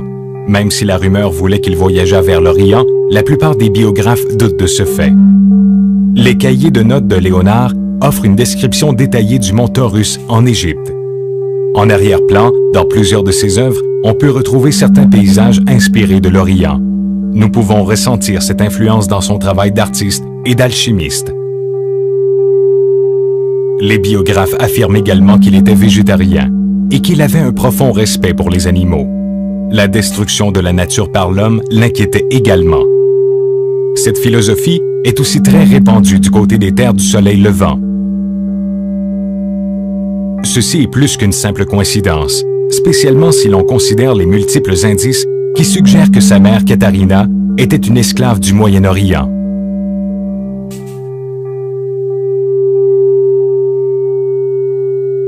Au Aucun être ne voit sa finalité dans le néant. Léonard de Vinci. Toutes ces preuves accumulées, des messages ésotériques de son travail à l'adoration des mages, montrent l'importance que portait Léonard à cette frontière entre la vie et la mort. Il rendait des visites secrètes dans les hôpitaux et les morgues pour tenter de comprendre la mort et pouvoir ainsi représenter les derniers instants de la vie. Il détaillait la laideur et le grotesque dans le but de saisir la beauté dans son ensemble. Sa passion pour la cuisine pouvait être perçue comme l'art de transcender le mélange de simples ingrédients. Son homme de Vitruve personnifie clairement sa quête du tout, de l'entier, et met en scène la puissance des opposés. Son appétence à voir la musique de manière mathématique, la vie de manière mécanique, son obsession pour les formules et la proportion exacte de toutes choses. Tout ceci n'est-il que soupçon? Où pouvons-nous trouver plus d'éléments pour corroborer ces affirmations?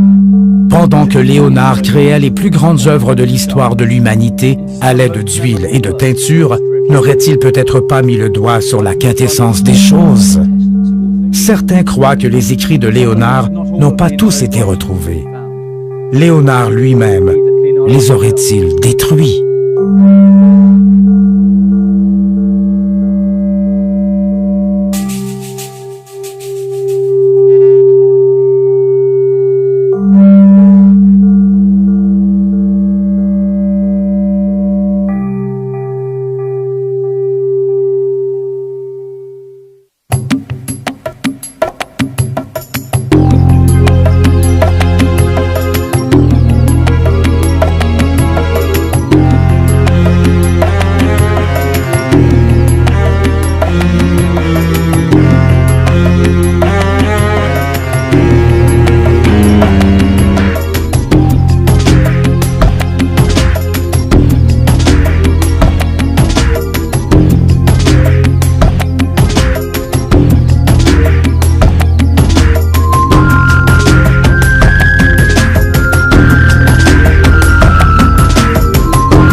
Pourquoi 9 Templiers, supposément en charge de la sécurité des pèlerins, se retrouvaient-ils à creuser dans les ruines du temple du roi Salomon?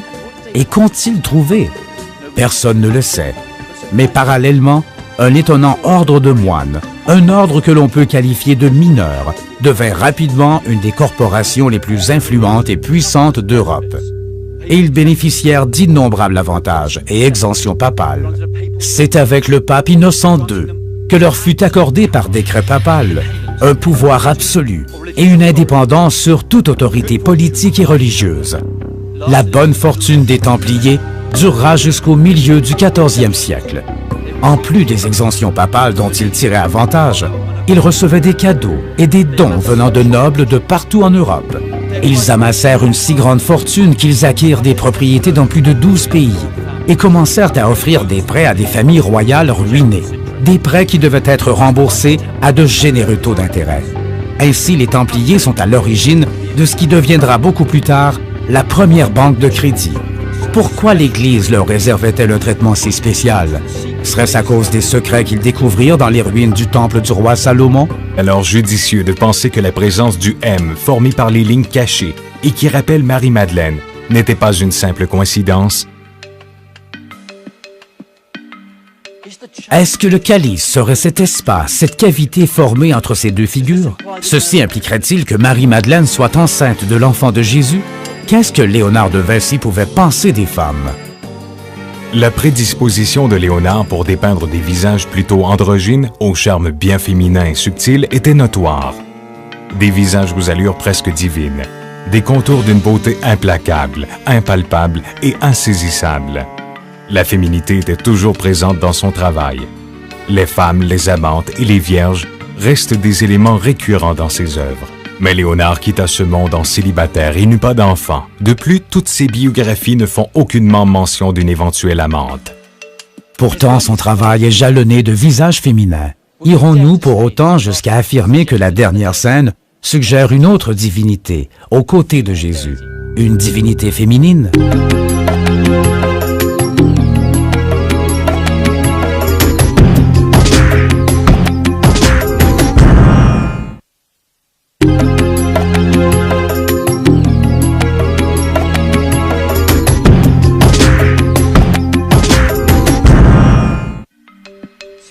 Avancer que Léonard a peint Marie-Madeleine et non, c'est ici que le mystère débute. Depuis des centaines d'années, le tableau La dernière scène de Léonard de Vinci, qui est la représentation chrétienne de la scène où le Christ offre la communion à ses disciples et annonce par là même la trahison de Judas, renferme plusieurs mystères. Cette œuvre met en scène l'instant où Jésus prédit la trahison de Judas. Il les prévient ensuite qu'il sera renié 3 fois par Pierre. Il offre la communion à ses disciples avant de leur confier mission.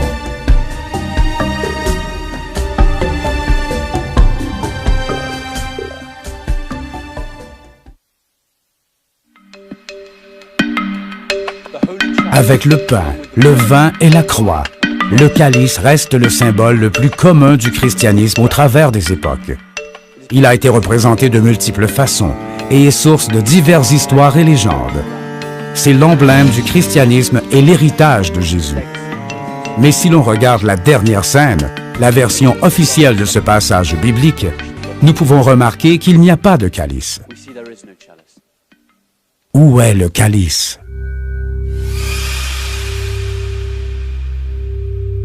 En observant la peinture de plus près, on ne peut s'empêcher de remarquer l'omniprésence du pain.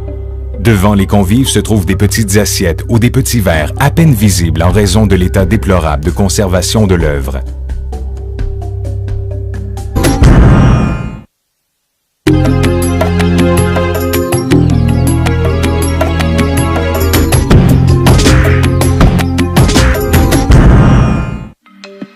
Résumons.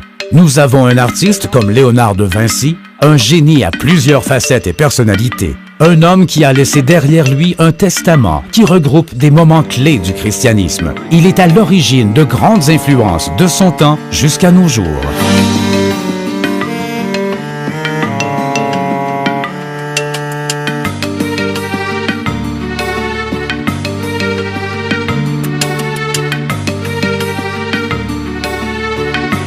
Entre la version de Léonard, qui est considérée comme la version officielle, et le même événement décrit dans la Bible, nous distinguons plusieurs différences troublantes, spécialement à la table de la dernière scène. Le calice n'y figure pas, puis nous apprenons, via des documents non officiels, que le Saint Graal, aussi connu sous le nom de sang royal, pourrait faire référence à 2 choses. Premièrement, à la progéniture, à la descendance de Jésus. Deuxièmement, à l'antre, comme un utérus qui contint le sang de Jésus et qui lui donna sa lignée.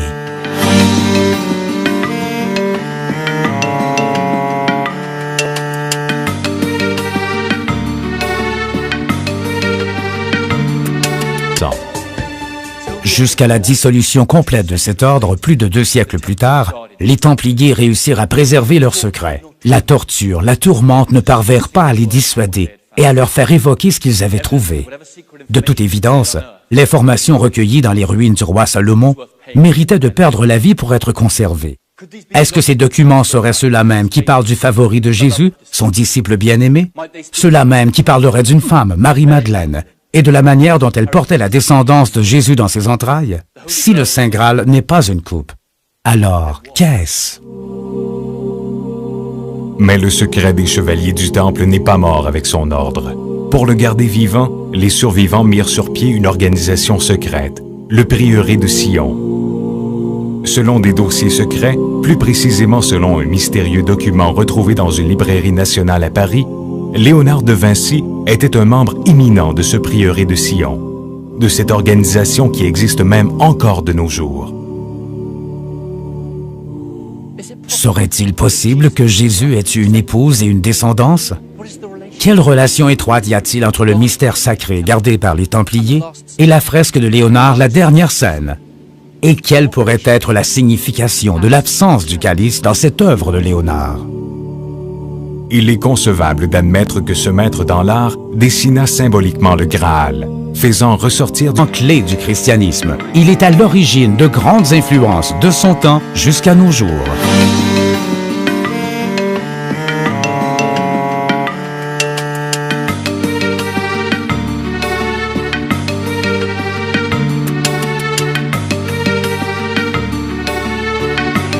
Entre la version de Léonard, qui est considérée comme la version officielle, et le même événement décrit dans la Bible, nous distinguons plusieurs différences troublantes, spécialement à la table de la dernière scène.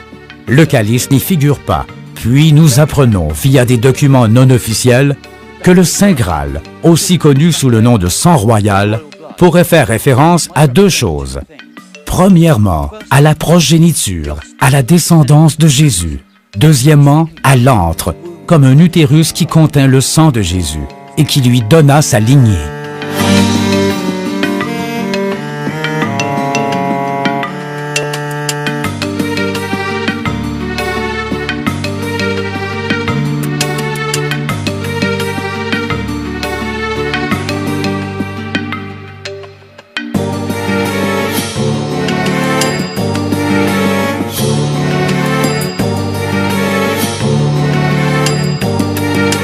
Mais un autre détail a son importance.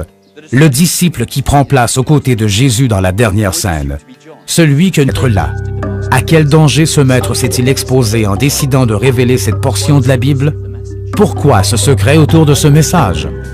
Pourquoi la mère de l'Église fut-elle considérée comme pécheresse à peine après avoir lavé les pieds du Christ?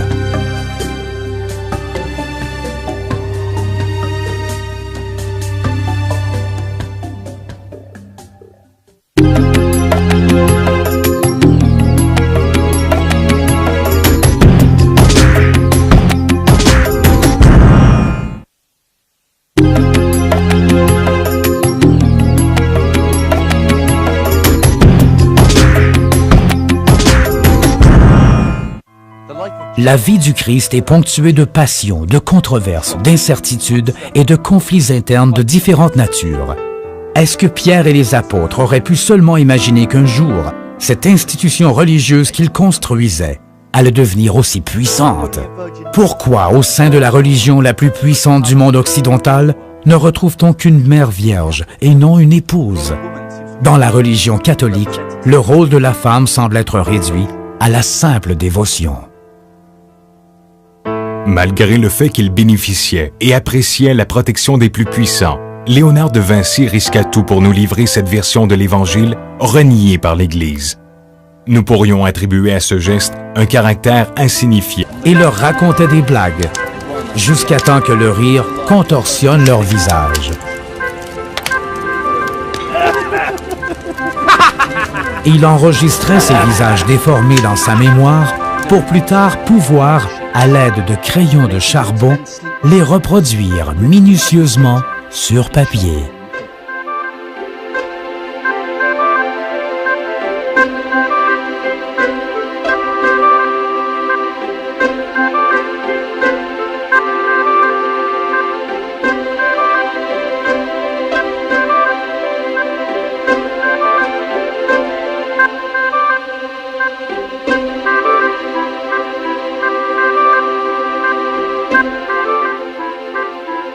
La beauté et la laideur semblaient se donner mutuellement une certaine forme de puissance. Léonard de Vinci. Que cherchait-il derrière ces expressions grotesques?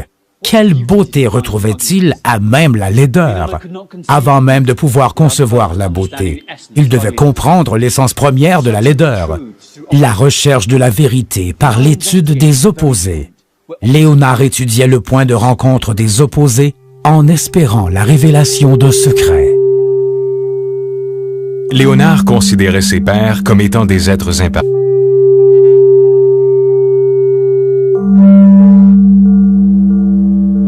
On pouvait retrouver Léonard et son calepin de notes. Partout se manifestaient des bouches contorsionnées et des expressions d'extase. Toujours obsédé par l'instant où la vie quitte un corps, en la quête de l'essence de la vie et à la recherche des proportions exactes des choses. Est-il concevable qu'un homme aussi audacieux et curieux que Léonard de Vinci ne se soit jamais aventuré sur les sentiers mystérieux de l'alchimie, les pratiques qui allaient à l'encontre des dogmes officiels, telles que l'explication de l'âme, même si elles étaient conduites par la raison et avaient pour finalité la connaissance, ont toujours été qualifiées d'hérétiques.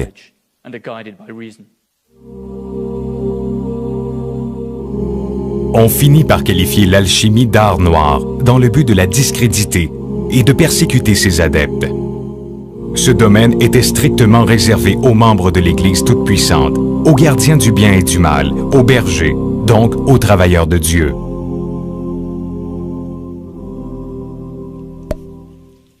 Pour éviter les obstacles, Léonard reniait son statut d'alchimiste et s'affirmait comme un scientifique et naturaliste. Une fois les interrogations apaisées, son chevalet se transformait en table, sa palette en échelle et son canevas en creuset. Avec cette information, il est logique de se poser la même question qu'au départ. Pourquoi Léonard a-t-il peint une femme aux côtés de Jésus dans la dernière scène? La réponse est évidente. Il croyait qu'elle devait être là. À quel danger ce maître s'est-il exposé en décidant de révéler cette portion de la Bible? Pourquoi ce secret autour de ce message?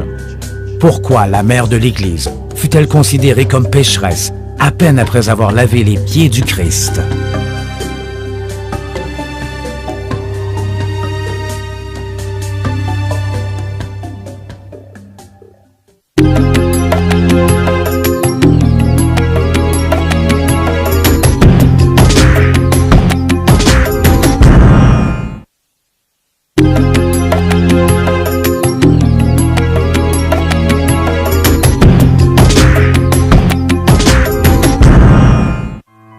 La vie du Christ est ponctuée de passions, de controverses, d'incertitudes et de conflits internes de différentes natures.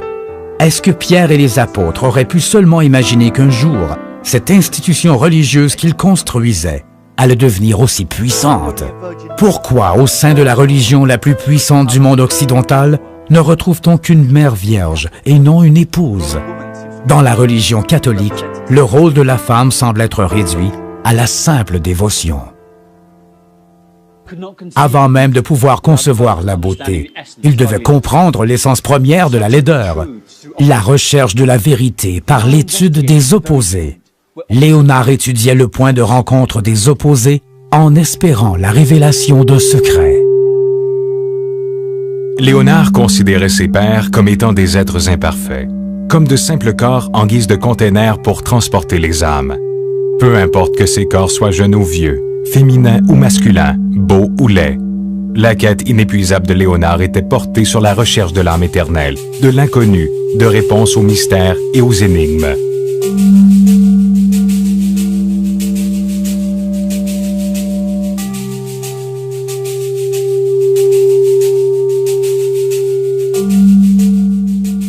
Est-ce que la vie portait en elle le germe de la mort? Léonard représentait-il la part harmonieuse ou laide de l'être humain?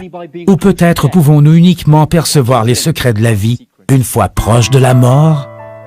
Tout ce que Léonard esquissait suivait une ligne logique et fluide. Tout lui arrivait par la perception, pour être méticuleusement décortiqué dans sa tête, envoyé ensuite à son cœur, pour finalement ressortir par le truchement de ses mains. Sans aucun doute, cet ensemble ainsi constitué, mariant laideur et beauté, vieillesse et jeunesse, féminin et masculin, était transformé et rendu sacré. Avec chaque détail, Léonard pouvait exercer secrète, le prieuré de Sion. Selon des dossiers secrets, plus précisément selon un mystérieux document retrouvé dans une librairie nationale à Paris, Léonard de Vinci était un membre éminent de ce prieuré de Sion, de cette organisation qui existe même encore de nos jours. Serait-il possible que Jésus ait eu une épouse et une descendance? Quelle relation étroite y a-t-il entre le mystère sacré gardé par les Templiers et la fresque de Léonard, la dernière scène? Et quelle pourrait être la signification de l'absence du calice dans cette œuvre de Léonard?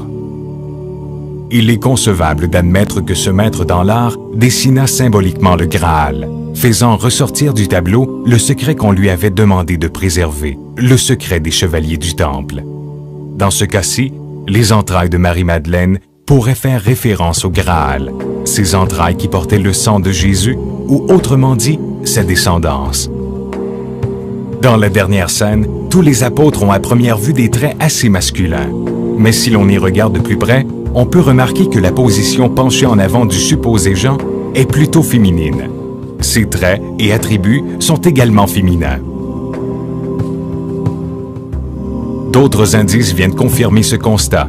Les vêtements portés par Marie-Madeleine et Jésus ont des formes et des couleurs inversées mais complémentaires. Ils tendent la tombée de la nuit, moment qu'il pensait plus approprié pour s'adonner à ce passe-temps. Il entrait dans ces morgues non pas en tant que profanateur, mais en tant que scientifique. Initialement, pour Léonard, c'était une montée d'adrénaline, les prémices de sa fascination, une fascination qu'il réservait pour plus tard. Des corps couverts et en décomposition avancée, une chandelle, la gestuelle finale de l'art de la vie, le grand silence. Tel le brouillard, il rôdait, sa main tenant maladivement son cahier de notes. Bravant les interdits et les tabous religieux, malgré les risques d'accusation éventuels, rien ne pouvait arrêter ses recherches. Il avait passé des années à se préparer pour cette tâche. Son mentor lui avait répété maintes et maintes fois qu'un artiste se devait de connaître le corps humain en profondeur. Il devait comprendre la manière dont bouge un bras, la manière dont les muscles du visage s'articulent quand une personne pleure et même la manière dont les rides du visage se forment avec le temps. Mais Léonard allait bien plus loin que la simple anatomie. Il étudiait les cadavres pour découvrir des traces de leur dernier souffle. Léonard mit en évidence que la colonne vertébrale se constituait de 31 vertèbres et non de 30 comme on le croyait auparavant. La découverte de cette dernière vertèbre était essentielle à la compréhension du fonctionnement de la colonne. Léonard comprit les ne pouvant être décodé que par un alchimiste ou de ceux possédant les yeux pour voir. Regardons maintenant avec des yeux qui peuvent voir.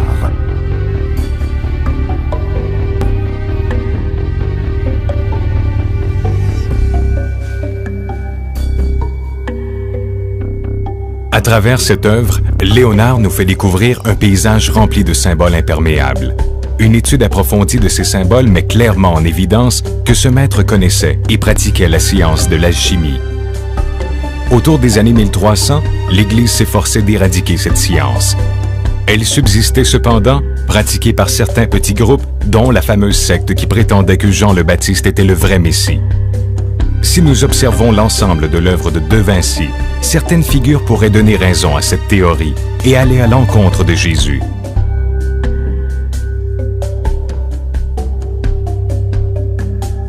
Pour commencer, il y a cette espèce de large et gros caroubier qui fait référence à Jean le Baptiste. Selon la Bible, il mangeait son fruit pour son miel.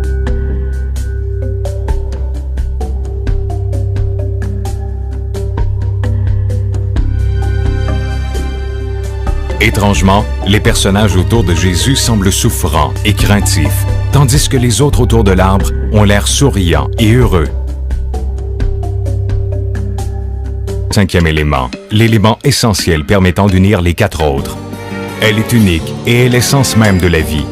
L'étude et la maîtrise de cette proportion sacrée était l'ambition première de tout alchimiste. Avec celle-ci, ils auraient pu trouver l'élixir de la jeunesse éternelle, percer les secrets de l'éternité et de l'exode de l'âme. N'est-il pas surprenant de trouver ces symboles camouflés à même les œuvres de Léonard de Vinci? Près de 550 ans plus tard, ces intentions cachées nous apparaissent comme de légers clins d'œil. Des affirmations subtiles, démontrant que l'histoire n'est pas tout à fait celle qui nous a été contée. Ce qui transcende l'esprit est en réalité plus fort que ce qu'ils nous ont énoncé, et que Dieu est proportionnellement aussi présent dans la fleur que dans le dogme d'une cathédrale. Jetons un œil sur l'Adoration des mages, une des pièces les plus révolutionnaires de Léonard de Vinci. Elle renferme une série d'images rappelant des textes secrets et des techniques mystérieuses. Bien qu'artistiquement, cette toile soit en avance de plus de 5 siècles sur son temps, métaphoriquement, elle recèle des énigmes et des interprétations qui ne pourront probablement jamais être élucidées.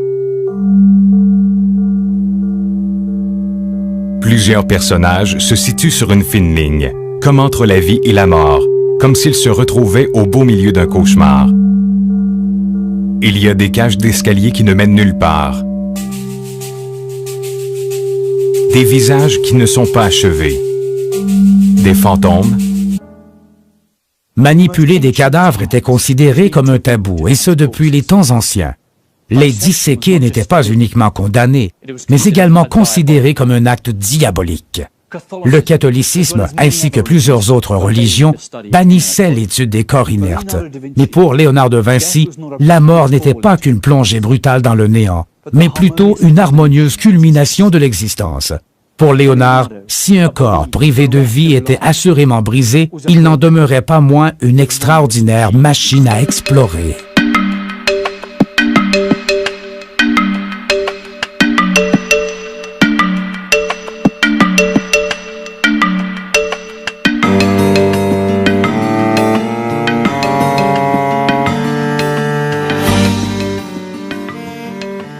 Léonard faisait souvent des visites nocturnes dans les morgues des hôpitaux, des visites pour lesquelles il payait. Pour plus de discrétion, il préférait attendre la tombée de la nuit, moment qu'il pensait plus approprié pour s'adonner à ce passe-temps. Il entrait dans ces morgues non pas en tant que profanateur, mais en tant que scientifique. Initialement, pour Léonard, c'était une montée d'adrénaline, les prémices de sa fascination, une fascination qu'il réservait pour plus tard. Des corps couverts et en décomposition avancée, une chandelle, la gestuelle finale de l'art de la vie, le grand silence, recherche spirituelle, au mystère, à des formules de transformation et de transmutation. Ce domaine était considéré comme strictement réservé à Dieu.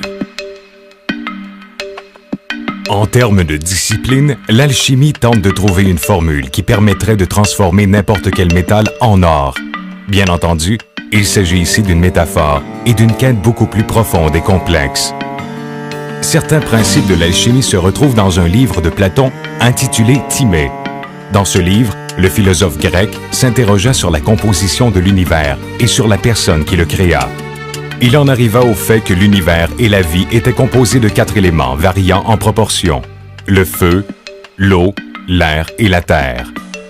La proportion étant le 5e élément, l'élément essentiel permettant d'unir les 4 autres.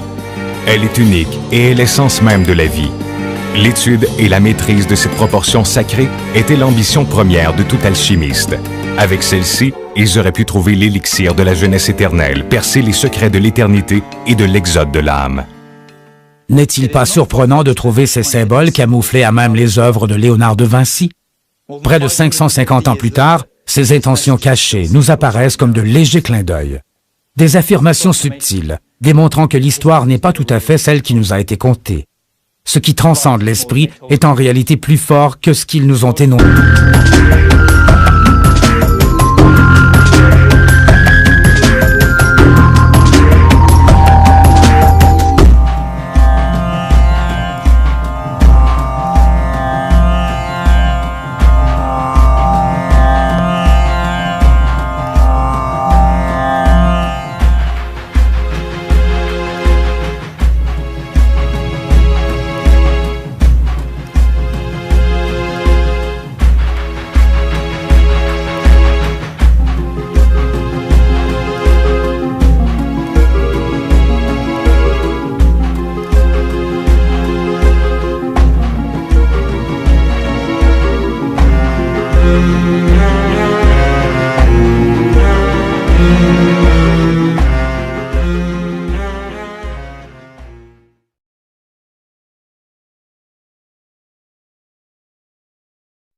Ce document traite de sujets qui peuvent être dérangeants pour certaines personnes de l'auditoire, car il révèle différentes interprétations possibles de faits historiques.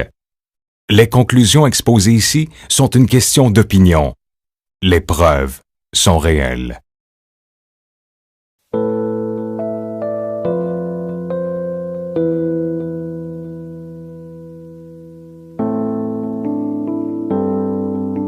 Près, les derniers souffles. Tout cela ne constitue cependant pas toutes les activités qu'il affectionnait. Manipuler des cadavres était considéré comme un tabou, et ce depuis les temps anciens. Les disséquer n'étaient pas uniquement condamnés, mais également considérés comme un acte diabolique. Le catholicisme, ainsi que plusieurs autres religions, bannissaient l'étude des corps inertes. Mais pour Léonard de Vinci, la mort n'était pas qu'une plongée brutale dans le néant, mais plutôt une harmonieuse culmination de l'existence. Pour Léonard, si un corps privé de vie était assurément brisé, il n'en demeurait pas moins une extraordinaire machine à explorer.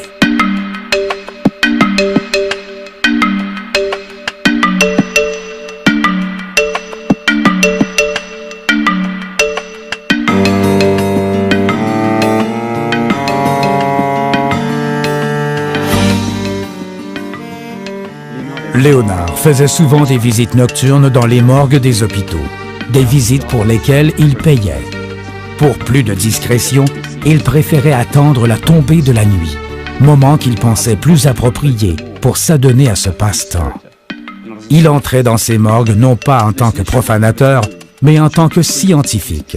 Initialement, pour Léonard, c'était une montée d'adrénaline, les prémices de sa fascination, une fascination. Premièrement, à la progéniture, à la descendance de Jésus. Deuxièmement, à l'antre, comme un utérus qui contint le sang de Jésus et qui lui donna sa lignée.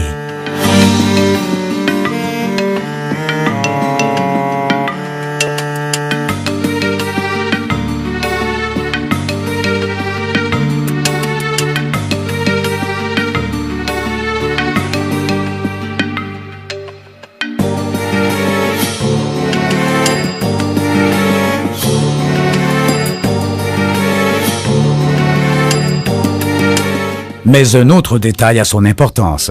Le disciple qui prend place aux côtés de Jésus dans la dernière scène, celui que nous assimilions à Jean, semblerait être une femme. Approchons-nous plus près de ce monde hérétique. Essayons de voir l'autre face de cette histoire. De savoir si les autres personnages clés étaient aussi hérétiques qu'on pouvait le dire.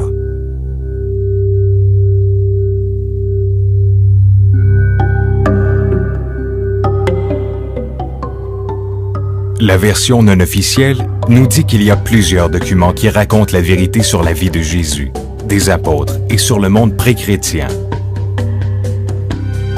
L'endroit où se trouvaient ces documents n'a jamais été connu avec certitude, ni l'identité des détenteurs, ni même la manière avec laquelle ils furent préservés au travers des siècles. En définitive, ils devaient être immédiatement arrêtés et leur trésor devait être saisi.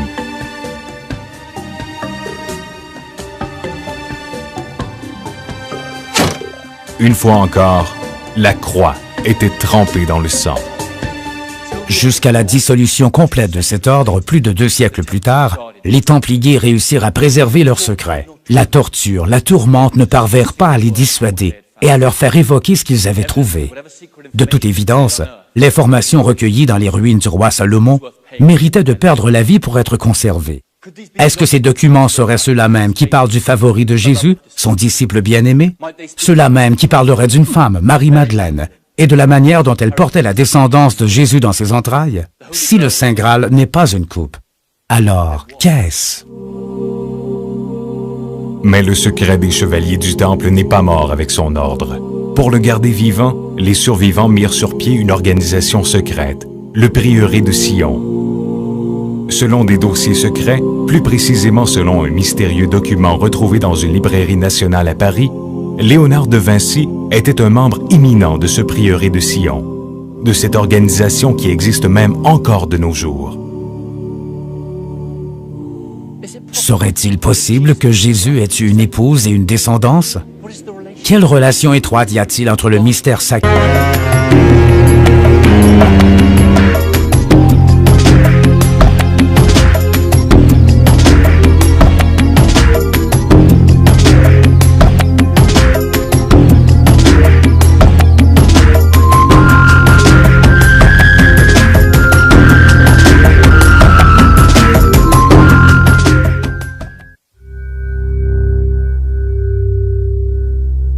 Les sciences occultes, interdites de pratique, voire bannies, devaient créer et inventer un large éventail de symboles pour perpétuer leur mouvance, conserver leurs secrets à l'abri de la censure et de la délation.